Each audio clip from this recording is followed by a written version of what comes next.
welcome back to this week's episode of Whoscussion. Again, we're going to be covering Time's Horizon, featuring the 8th Doctor, the next story in Season 2 of Dark Eyes, and we're going to be finishing off with The Genocide Machine, featuring Ace and the 7th Doctor. Ace! Ace! I am not secretly Space Station Ace. Time's Horizon. Take us away, Harry Scully.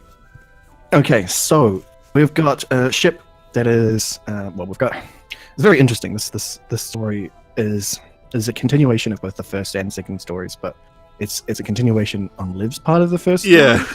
Yeah, because as it turns out, that event that happened with her is actually in the future of Dark Eyes, which makes so much more sense when you get down to it. Basically, Liv is on a ship that is bound for the end of the universe, not so much like the Doctor's end of the universe where he's going literal time, but is instead actually just like going to the edge of all universe.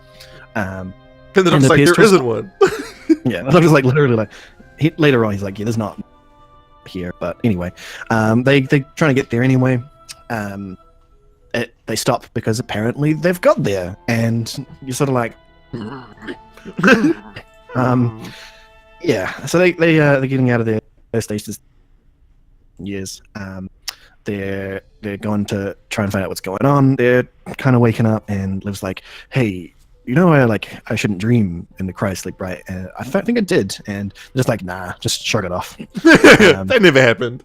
Yeah, it never happens. That's nothing to be worried about. You know, something that shouldn't and totally couldn't happen, still happening. It's not a bad thing to worry about at all.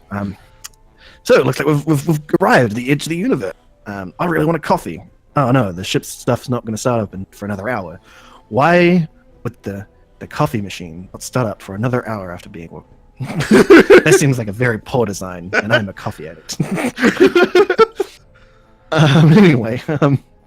Anyway, the captain and the science officer are trying to figure out why they've stopped and why they've been woken up. They're not supposed to wake up until they reach the end of the universe, so they're thinking, okay, I guess that's it. What's the deal? So they basically look out the window after seeing that there's actually nothing on the scanner. There's like literally nothing in front of them, but they look out the window and there's a big glowing gas big ball of gas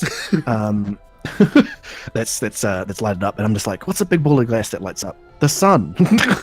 They're talking about a sun, right? No, they're just talking about a big ball of gas that's there, but it's apparently not detectable on the scanners either. So they're like, interesting. So there's like a wave front. It gets described as a wave front that's full of energy and it's just there, but it's not detectable by any means.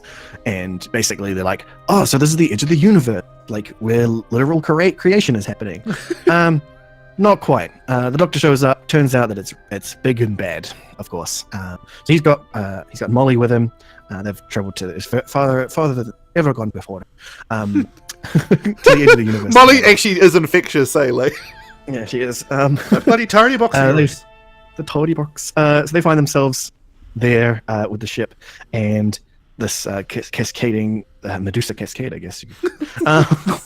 Wow, too many things. There's this thing going on, and it's a ripple coming back from the end of time, basically, like antimatter, basically. And it's funny when the thing gets out, and then the Doctor's like talking about it. I'm just like, is it a mega? Is it a mega? And it's not. And I'm like, sad. Anyway, I was like, is it a mega? Exactly. I was so sad that it's. But anyway, it's kind of good as well. At the same time, you're like, yes, but no, but yes, but no. Anyway, he's like, this is a bad thing. It's going to destroy the ship and it's going to kill people. It's bad. So let's go land on that ship. So he does so. They get out and immediately basically get arrested. And Liv's like, hey, I know you, the Doctor. You did some bad things. You need to not be here. Lock him up and his companion. And they do so. I just forgot to mention they also found a random dead body that had been mummified over the time that they've been traveling to the end of the universe. So they're just like, interesting. But they eventually they put the dead body in a closet. They put the Doctor in the same closet, the dead body. Just that's why I'm mentioning that. And they're about to cryo freeze Molly, but then some things start happening. Ship starts being like lasered, and the energy source seems to be causing it. Things are going bad. Starts like overloading their engines. Everything's just going terrible, basically. The Doctor's trying to explain that that the horizon is a bad thing. That's what they're calling it, the Time's Horizon. Name of the story. Who would have guessed it? Who would have thunk? They're getting basically getting power drawn out of it into their engine. It's going to overload them. So they're freaking out about it. The captain and the science officer go in to the engine room to try and figure it out. But some sort of thing breaks the containment of the captain's suit, and only the science officer is able to get out, but lets a little bit of the gas out. It's breathed into the comms officer, who's also like really crazy about like this goddess and her divine will. That seems to be the reason why he's on the ship, to try and find the goddess at the end of the universe. Apparently, it's an interesting religion, but at least it's not atheism. Anyway, I'm an atheist, which is funny because like you're annoying to even atheists. So well done. Yeah. Yeah, so he needs medical attention. Liv is obviously a doctor, and Molly's also a nurse. So it's interesting that the Doctor now has a nurse and a doctor as his companions. Pretty great. Anyway, they like take him down to get some medical attention. He goes full on crazy. At the same time as the Doctor in the closet has some gas enter from where it came out through the engine room, and the dead body starts getting reanimated. It turns out that the energy source that's coming back through time is the Eminence, which we haven't done any of the audio stories that cover the Eminence, but from a quick glance, it's basically a gaseous psychic thing that can control human beings and make like a super soldier sort of deal. And apparently it reaches the end of the universe at some point, kind of like a hybrid that reaches the end of Gallifrey. Anyway, it reaches the end of the universe, and because it's the only sentient being alive, it manages to somehow pull together enough energy to blast itself backwards through time in this time wave, and eventually finds the ship and is going to use this power source that's being drawn out of this temporal wave to get back into all the human colonies and become more powerful again. Because as it turns out, there is a time agent on board who was that dead body, who had come from, who had basically imprinted himself onto Liv Chinka's memory slot in the cryotubes, and had been over time waking Liv up to convert the nodes that they put down into energy relays, so that they could transfer the energy from this horizon to back to Earth's colonies, basically. Because he's a time agent, he'd actually found the information out earlier on he found this out later in Earth's history, but had gone back in time to use this energy so that they could. Yeah, it's very interesting, the ideas behind this. This is very recursive sort of thinking, but basically when he tries to use it his last time to get out of there after he's implanted his mind over top of into Liv's. He teleports and must have used it in the repulsor, as the Doctor explains. So it shorts out and he just dies. And horribly too. Yeah, pretty horribly. And when he finally reawakens in Liv's mind, the Doctor and Molly basically explain it to him that he's dead. He freaks out. Liv's just like, yeah, you're totally dead. I'm going to take control again. I'm going to show you all the bad things that are happening with my body, so you can just be in complete recluse now. And he's just like, yeah, I'm done. But anyway, he's the reason why this energy thing is coming out, and also why there's the nodes have all been changed so that the power thing can come through, and the Eminence can use it to get back to Earth and control the stuff, bad things. And the Doctor's like, okay, I'm gonna have to stop you now, so I'm gonna blow everything up, basically. So he turns off, he ruins the power by flicking it back towards the energy, the time horizon, and coalesces all the gas by pushing the energy back, stopping the Eminence for good, basically. And in her will to stop the Eminence as well, Liv had got into a pod and was going back to one of the nodes to explode herself and the node to stop the Eminence getting back as well. But luckily, the Doctor had already saved the day, so he gets in his starty box with Molly and goes and saves Liv, and it's basically like, hey, welcome aboard now. And Liv's like, I can't because of the bad things you did. And he's just like, shut up, that was in my future, you're not allowed to tell me, but you're a companion now, deal with it. You're a companion now, you think I'm evil, that's totally fine. I actually was evil at one point. I've had plenty of companions that thought I was evil. He actually has. That's pretty great. And then yeah, that's Time's Horizon. It was great. Yeah, I have to agree. I think it's stronger than the first two from the season, if I'm being honest. Because the first two were slow burns, and I think there were setups for this. Yeah, they were setups for this, and there was definitely a payoff. I love that, like for Liv, it's her past, and for the Doctor, it's his future. And he's like, just not dwell on that. But yeah, again, it happens so often for him. Yeah, he needs to sort that out. I like Molly because she's very level-headed, and because she's like from the Great War. She's just like, man, I've had to deal with so much crap in my life. I just can't even deal with your crap. So I'm gonna tell you to stop having crap to begin with. Yeah. And that's Molly O'Sullivan. She is a fantastic addition to the TARDIS. I think we're gonna have a great time with Liv as well. Liv Chinka. Yeah. I want Molly to stay around forever. So I want to know where she is where they both are in the Traitor. Yeah. It'd be funny if he's like, you need to stay on the TARDIS because you're outside. And she'll be like, oh, okay. So I'm looking forward to where that goes. Because for me, this is all brand new territory.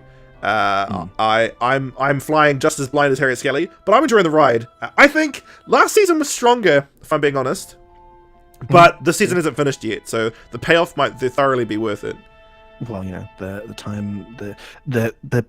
big thing about the first episode was that there was a thing that was worse than the Daleks coming to invade. So, yeah, considering the Eminence has a lot more stories, even just in the Dark Eyes box set, apparently, I feel like there's going to be something there. So yeah, I think there's the first two episodes were definitely build-ups for the next few seasons, I guess. We're going to be dealing with it because looking over the Eminence's presence in the EU, it seems like Six thought he killed them and locked them in his brain. Yeah, was it 6? Was it 4? Or was it 4 that did it? Well, Seeds of War was 4. Persuasion. I see. So 8. So 7. Well, so it was 4 or 7. I see. It was 4 or 7. Okay, one of them killed the Eminence and locked them in his mind. So I'm wondering if this is like a new instance of the Eminence. Seeds of War was 6. Seeds of War was 6, but Destroy the Infinite was a 4th Doctor. I'm pretty sure Destroy the Infinite is the one where it does get inside of him and he uses it to control it. So I think it was 4. So it is 4, and the other Doctors have had to like pick up 4's mess, basically. Yeah, that's great. That makes a lot of sense, actually. I like when like 4 goes to when he first ever meets Leela, and he's like, "Why is there a giant statue of me?" Leela's like, "You don't know?" He's like, "No, I'm gonna have to make that happen, though." It's like pretty great. 4's just like casually that. Cool. There should absolutely be a lot of things. There's a fantastic novel. It's sort of like a short short novel. That is the 4th Doctor on this tree planet. And he sees a statue of 11 as the Doctor, and it's pretty great. Where it's like the total reversal of the 4th's just deal all the time. Yeah. Where 4's constantly the thing that other Doctors have to deal with, but it turns out in the future 11 does something that the 4th Doctor's got to deal with. Like, he's like, Leela, you're not here right now. So I like Time's Horizon. I think it's interesting to have like Liv be afraid of the Doctor, and the Doctor's like, I am blissfully unaware of why. Yeah, exactly. It puts him in a predicament. I think a little bit similar to Jack.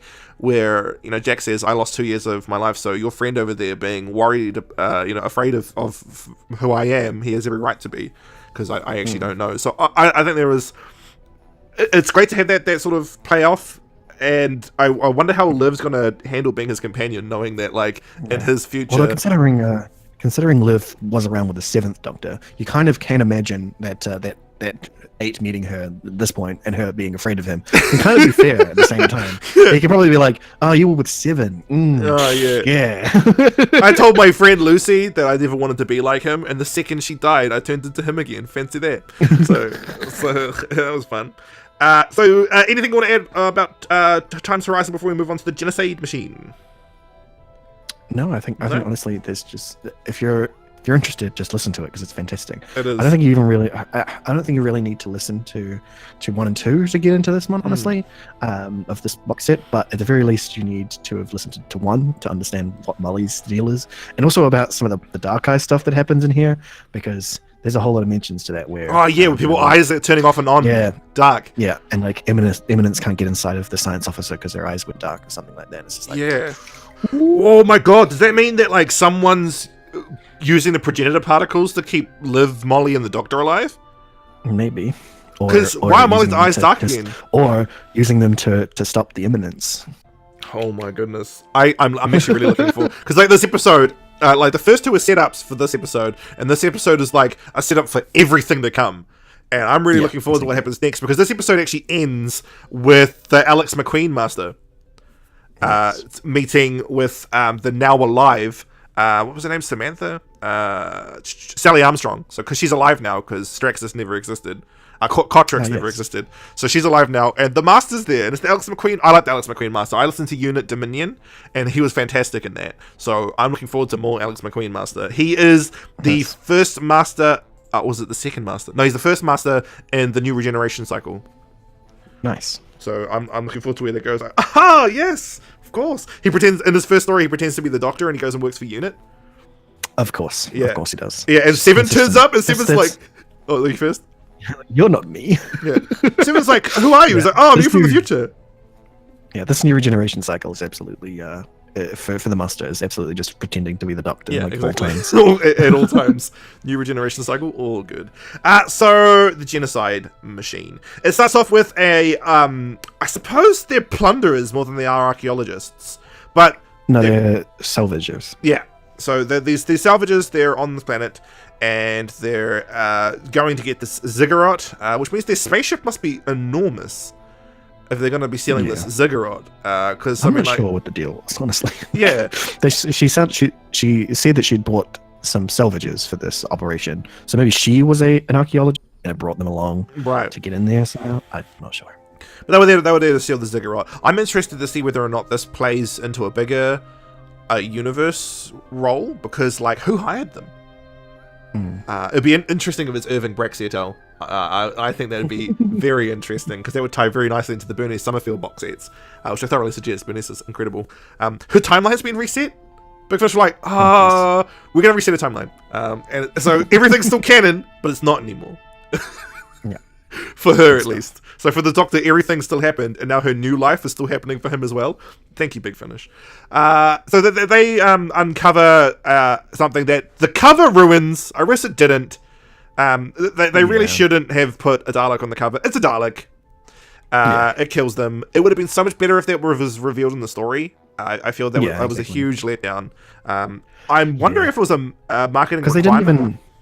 Because they didn't even put on the cover Nicholas Briggs as the Daleks as well. Yeah, like, they exactly. Didn't put any of that stuff. Admittedly, this is his first time doing the Daleks as a voice, so it is that as well. Yeah, I think that probably is a thing. Like, for them to pay for the Daleks, the owners are probably like, you need to put it on a box, and they're like, Yeah, because I feel like there's so much of this would be because they don't reveal that the Daleks are in the story for ages.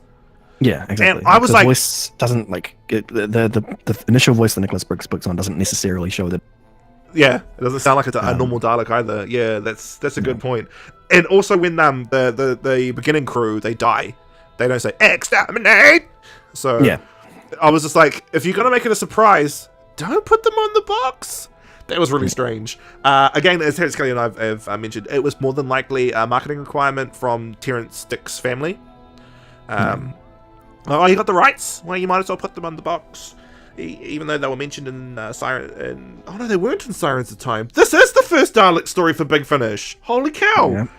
So yeah, that probably is it. Damn, poor bastards. Because yeah, again, it doesn't say Nicholas Briggs is the Dalek, so they must have really tried not to have the Daleks in the promotional material, because that so works if they don't get revealed. Because when they get revealed, it's like surprising, and I'm like, but it's not surprising anymore. Anyway, the salvage crew are dead. All except for Bev. She's all like, oh, I'm knocked out. And then we go back to Seven and Ace. I feel like Seven, Sylvester McCoy's really adapted to the format now. Because in Sirens of Time and Fearmonger, I feel like he was kind of coming to terms with doing the audio format. Because in Fear the Manga, he kind of sounded not bored, but like, I don't know, it's disconnected in some way. But in this story, he is the Seventh Doctor, I think, for the first time for me in Big Finish's monthly range, and it's fantastic because he's definitely jumped back into Seven's persona. It could be because he hasn't played him for so long. It took him a while to jump back into the shoes. I'm not too sure. But I love it. Maybe. It's Sophie Aldred as Ace. Like, she can make herself sound like 18 again so easily. I'm so envious. And she's like, Professor, you've got these books that you should return. And he's like, oh no, oh damn. And he's actually like really gutted that he took these books from the super library. So he's like, let's go. And he happens to, obviously because he's the Doctor, he happens to land at the same time as the events at the beginning of the story are happening. But the Doctor, he can't land his TARDIS inside the library because it's actually shielded by the Time Lords. So he has to park outside, and Ace is like, why is there a library on a planet that's constantly raining? He's like, that's a good question. Let's go. Come on, Ace. So Ace and the Doctor underneath the question mark umbrella go inside of this domain, and Ace is hearing this this sort of, I want to say it's a voice, but she's hearing this organic noise and whispers, and she starts freaking out, and the Doctor disappears, and she's like, Professor, where are you? I'm freaking out. And he's like, I'm right here, Ace. And she's like, what do you mean? And he pops his head through the like from out of nowhere. She's like, whoa, he just appeared from nowhere. He's like, yeah, come with me. So they walk past this I suppose it's a perception filter, and so they walk inside, and Ace is like, wait, we're in the same spot, but there's suddenly randomly a giant building. He's like, yeah, the giant building's been here the whole time. Let's go inside. They go inside, and they meet this dottery old chief librarian called Elgin, and Prink. The joke with Prink is fantastic. It's so good. It's something that I wouldn't be able to like describe in this podcast. You have to listen to it. Prink's running gag in the story is a stroke of genius, and I love it every time. So Elgin keeps talking to this to Chief Cataloger Prink, and every time Prink goes to talk, Elgin talks over him, and then Elgin complains about how chatty Prink is. It's fantastic, and it happens constantly.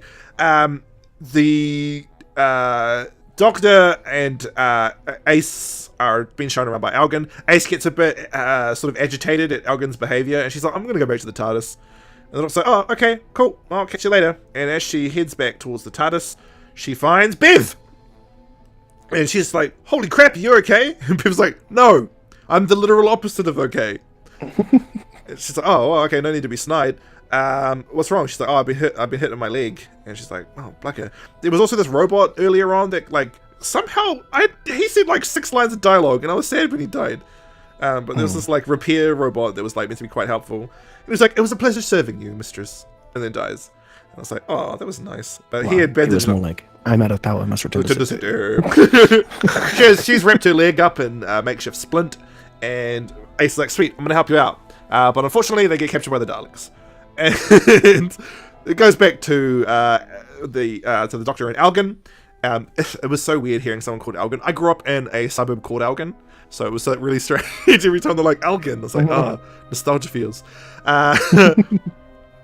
The Doctor's like, oh, what do you mean people keep coming here? And he's like, yeah, no, we had to increase the security because races keep turning up and some of them were aggressive. And he was like, oh yeah, well, who was the last one to come? I don't know, these angry, shouty pepper pot things. And he's like, oh, the Daleks. Great. It's like, oh, don't worry, they gave up and left. And he was like, the Daleks don't give up. And yeah.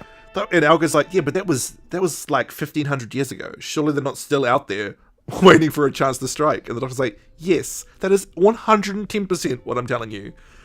Mm-hmm. So Ace wakes up and she's like, whoa, what the hell? Where am I? And the Daleks are like, we're the Daleks. Where you need to be. Ha ha ha ha. We're evil.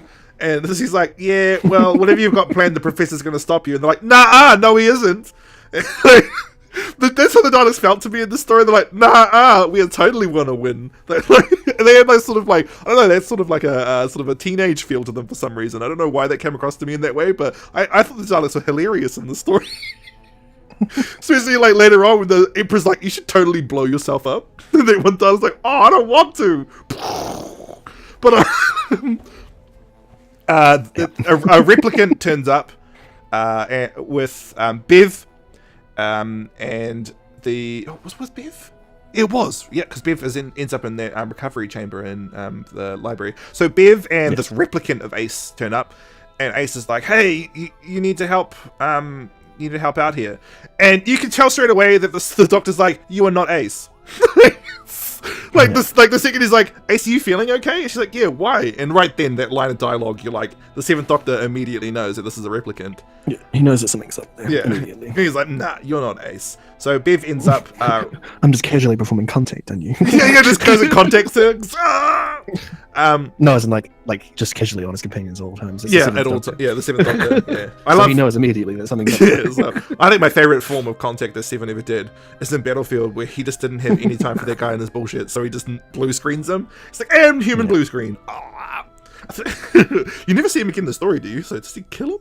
Anyway, Bev's in the recovery chamber. And she hears her boyfriend from the beginning of the story. He's like, "Hey Bev, what's up? It's me. It's your boyfriend." Then she's like, "What?" And then passes out. What's his name? Rappel. And I like that because like it was so random. He's like, "Hey, what's good? Bye Bev, I'm gonna go now." Ta-ta. And then just leaves. And it's fantastic because Bev wakes up later on. She's like, "Did I dream that?" And she finds out that she didn't, because the doctors found that there's this storage facility that Algon's created that's made using water. They're using water for data storage. Which, could that work? I know that DNA can be used for data storage now, but could water ever be used as a storage system, do you think? Maybe. Yeah, I can't imagine why not. I mean, it wouldn't be nearly as good as like a crystal, but it's plausible. I mean, it is. I guess anything that forms in a particular way, because the thing about water molecules is that they're positive, negative on both sides, and they can form in different ways. Can have a binary state. You know, you can form them in two different ways. So having something that's able to read and write water molecules in those particular on and off states would be able to turn them into a binary state, which means to be able to store data on them and store data in water. But it's probably not what they were going for, considering the life forms that are actually on that planet are water-based sort of deal, sort of waters of Mars sort of thing. So what they're probably going with is actually like containing a sort of charge, like it's containing energy in a form. So it basically turns them into a battery, but the battery energy is actually the data that they're storing. I'm not sure exactly how that would work as a computer scientist, but it's sci-fi. Yeah, I suppose it could be storing it on their version of a brain, I suppose. Yeah, basically, I think that's what it is. Is that they've figured out a way of turning this water that is literally these life forms into a data source, which is basically just a brain. So it's storing it in their brain, which is kind of ruthless, really. You think about it, just like using a creature's brain just casually as data storage. But yeah, that comes later on in the story. So at this point, it's sort of just like, okay. Yeah, the doctor's like, "Oh, cool, you're using water," and Algon's like, "That's 100% what we're doing. I'm not doing anything nefarious. 100% using water." So the Daleks are like, "Sweet, all right, Ace, we're gonna use your replicant, and we're gonna use you guys to get inside this building and get the stuff we want." She's like, "Well, the professor's still gonna stop you." And like, "Nah, we're gonna beat the doctor." And so they go. They seriously, this whole time they felt like just like sort of like toddlers meets angsty teen. Like for me, I felt, because they had that really like attitude this whole story. They get into the library, they start killing off the librarians, and Algon's like, "Why is this happening?" And then replicant Ace is like, "Ha! I've been a replicant the whole time." And Seva's like, "I know. You're not warm." The Daleks never get that right for some reason. She's like, "Oh. Can you at least pretend to be surprised?" He's like, "No. No, I'm the doctor. I'm the doctor. I'm specifically Seven." Yeah. And so they end up becoming prisoners. The Daleks are like, "Cool, we're going to download all the data into this one Dalek." And this one Dalek's like, "I obey. Sweet ass, let's do this." And they start downloading all the knowledge that they've accumulated, which they say is all the knowledge in the universe, but the Doctor lulls it there. He's like, "No, you don't have all the data in the universe. Not even it's like not even the Time Lords claim that they have all the data in the universe. This is ridiculous." Yeah, like that's literally what he said. Yeah, he's like, "No, shush your mouth." So the Dalek starts freaking out and they start killing other Daleks. He's like, "Ah!" And the Daleks are like, "Oh shit!" So they pull the plug and they're like, "Damn, we need somebody else." So they call up the Emperor. The Emperor's like, "What? I'm in the middle of something." Like, hey man, can you tell us a way that we can probably download this without somebody going completely nuts? And it's like, why don't you just use the doctor and then convert it, and then we can get it off him. Like, oh, that's a great idea. So like, doctor, come with us, or we'll kill these innocent people. And I was like, oh, okay. So he starts interfacing with the machine, and as soon as he does that, he finds out that the water's alive, it's sentient, and they're like, hey, since you're a high-functioning, highly evolved alien, can you understand us? And he's like, yep. Like, okay, cool. Algan enslaved us and turned us into a data storage facility, and he instantly becomes 7 Curse of Fenric 7, and that's not a nice 7 to be around. And immediately he starts ruining everybody's day. And then he's like, hey, I'm going to weaponize this race to defeat the Daleks. And then the Daleks start getting destroyed by angry and fully sentient, movable walking water. And it's amazing. The Daleks don't know how to deal. It's like, imagine the waters of Mars, but then the Daleks showed up. Yeah, exactly. It was Mars, but the Daleks showed up. So they're walking around, and they've learned, the outside, the ones still living out in nature, that are the raindrops on the planet, they have taken over Rappel's body and have learned English that way. Or a form of human communication, whether that be English or not, we don't know because the TARDIS is translating. Whatever Rappel and his girlfriend speak, Bev. And they start liaising with Ace and like, hey, by the way, Elkin's a dick. And Ace is like, I totally got that vibe from him. I think he's a dick too. And Robot Ace turns up and she's like, I'm Robot Ace. And it's fantastic to show off between that. Seven's fully recovered from his sort of comatose state. And he goes out and he's like, okay guys, let's start killing the Daleks. And they're like, sweet, we are totally on board for that. So they start killing all the Daleks. Robot Ace is like, I'm gonna kill Algan. And Prink is like, you know what? I had enough of everybody's bullshit today. And it's so great. He like grabs the gun, starts shooting at Robot Ace. He's like, all damn day, all I've had is people telling me what I can and cannot do. I'm sick of it. And then Prink dies, and I was sad because, like, he was my favorite running gag. And the fact that he just totally lost his shit and started talking is the reason he died. Like, if he just kept his mouth shut, the one thing he had managed to do the whole story, he'd still be alive at the end. Yeah. It was so good. And basically the Daleks are like, okay, cool. Sweet, we're going to transfer what data we've recovered over to this other Dalek. And this other Dalek is like, hey, we're evil. And the Dalek's like, what? Oh my god, no, he's malfunctioning. And he starts killing all the Daleks. And so Daleks and Priest's like, shit, I'm getting the hell out of here. So he transmits back onto his ship. It's like, okay, Emperor, hey, what's up? The Emperor's like, what happened? He goes, we lost the library. The Emperor's like, what do you mean you lost the library? He's like, the Doctor turned up. As it turns out, if we all had the collective knowledge of the entire universe, see ourselves as evil. So, yeah. And the Emperor's not a good idea. Not a good idea. So the Emperor's like, blow yourself up then, you idiot. He's like, oh, okay. And like, he says, I obey, in like the sulkiest way possible. He's like, I don't really want to, but I obey. Boom! And then the Emperor's like, Chief Librarian, you've been promoted. He's like, awesome. Come back to Skaro though. He's like, okay. And they go back out. And that's the end of the story. It's absolutely fantastic. Especially when 7 turns into Curse of Fenric 7. That was awesome. Unlimited Rice Pudding 7 as well. Like, he turns up too. And it is, it's great. I thoroughly enjoyed this story. What was your experience with the Genocide Machine, Harriet Skelly? It was absolutely fantastic. 7 is a fantastic doctor. Yes. Just completely ruthless. And Ace is just Ace. He blows up the facility with some Nitro 9. It's Ace. She's just Ace. You know, the whole idea of like a race is being enslaved and 7 shows up and gets angry about it and kills everybody, including the Daleks, just because they're there, is just it's just great. We need more stories like this, basically. You know, like, yeah, I agree. It's just given in a nutshell. Like, shows up, there's a godlike entity that's just ruining everyone's day. It's just okay, you're dead now. Like, that's it. Yeah, so when he finds out that like Algan's basically been like right click format on this race of beings, and then when he comes out and he goes and he's fuming as well, like Sylvester is seething in his performance, and he goes, Algan, did you know they were sentient? And Algan says, we didn't even try. 7 is not in the slightest happy about that response, and he hits the roof. And it's beautiful. It is a work of art. and they really, really brought their A game. 7 taking on the Daleks. I mean, like, Remembrance is fantastic. So fantastic they made up a word. So, and I think for me though, this is like, I don't know what it was. Did you get the same feeling with the Daleks are sort of like sass bots this time around? Yeah, because this is the first time it's Nicholas Briggs doing the Daleks voice, and it's just him just going as Nicholas Briggs to the Daleks, and it's just fantastic. And that's where the genesis of the Daleks, is the genesis of where that Nicholas Briggs type of Dalek just comes out. Yeah. It's fantastic. It's exactly how the Daleks should be. It's also the reason why the Daleks in New Who are like they are as well, because this is where Russell is like, oh, this is how the Daleks should be, and that's it. It's done.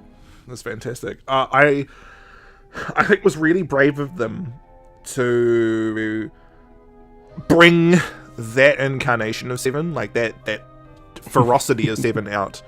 And and Sylvester's performance, like the second he hears that the guy's like right-click format the consciousness of a whole species, like it was him. He probably even recorded it in his original costume. Like that was on-screen Seven, and I was like, "You're back, baby, and you're back with vengeance." I am really looking forward to the next story with Ace and Seven so much. Yeah, absolutely. It was fantastic, and because I was cleaning up my house while I was listening to this, there were moments where like I was standing still and just had like my vacuum just like still on, listening to some of the performances. Like, it's like, oh, I should be vacuuming my house right now, but holy crap! And one of the moments for me was when Prink lost it, because like, he'd been a running gag the whole story, and then he's like, "No, I had enough of everyone's bullshit, especially yours, Robot Ace." Like. And Robot Ace was sassy as well. That was awesome. They were like, "Oh damn, both the Aces are together now. What do we do? Just have a line of dialogue saying Robot Ace doesn't want to use normal Ace's voice anymore." And that's all that she basically, that's what she said, but with like science words. And, and they're like out acing each other. Like the story was fantastic, and it's great to like be at a point where Big Finish, they've been doing it for a year now at this point. The range hadn't quite become monthly yet. And it's just, they've put the Doctors back into their TV roles. Like, the last one with the Marion Conspiracy, I think, is Big Finish finally getting their stride back. And I'm excited to see what's... into their stride, and seeing where we go from here. I am thoroughly excited. The Genocide Machine, for me, gets a 10 out of 10. I know we don't do ratings on the show, but this is... I mean, I'd give it a 7. Give it a 7. Every time you bring up the fact we don't do those, I always bring up that joke.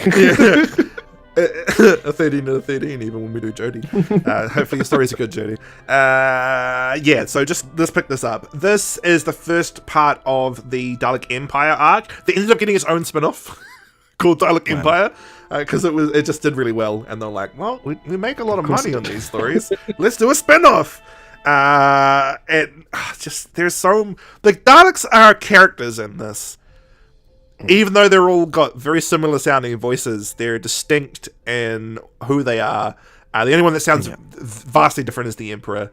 And he sounds like he did in Evil of the Daleks, which was really cool. Which was originally meant to be the Daleks' last story, which would have been fascinating if it was. Because then, them coming back in New Who would have blown everybody's collective minds.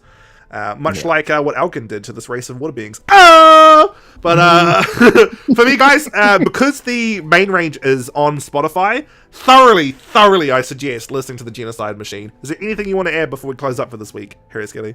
No, that's pretty much it. Just listen to these stories. You know, basically, like just required reading. Required reading, and then listen to the next ones afterwards, so you can come back and listen to us again next week. Exactly. They're free on Spotify. They're on Google Play as part of the free Google. I've not used it, but there's a free model. It's on that as well. And with Spotify, if you want to listen to them for free, you just have to sit through ads. So it's like watching Classic Who the way it was. Would be especially the monthly stories, because they even have like ad breaks. They have ad breaks. It's actually fantastic. And hopefully Spotify utilize them that way, because that'd be amazing. Yeah. That'd be absolutely amazing. Anyway, guys, we'll catch you next week where we carry on our adventures with Sarah Jane Smith, the 8th Doctor, and I believe 5 is our Doctor next week. Oh my god, it's Red Dawn. I've actually listened to this one. It's great. So I'm looking forward to next week. Catch you guys later.